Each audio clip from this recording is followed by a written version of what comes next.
What is going on? Hey, listen, what I want to show you today is the concatenate function in Excel. What does that even mean? So basically, I have a first name and last name, two different cells. What I want to do is connect the two in one cell. All right, so open your formula, type out CON for concatenate, double click on this, select Roman, which is the first name, which is E2, put a comma. Now, what I want is space between the first name and last name.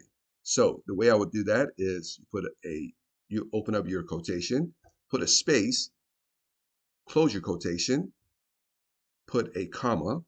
Now this time select the last name, put a parentheses, hit enter.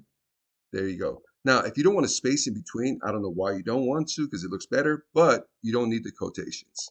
So the way you would do it is just this, and now they're together. Again, I prefer the quotation because the space, it just looks better. So let's put the quotation back to show you again.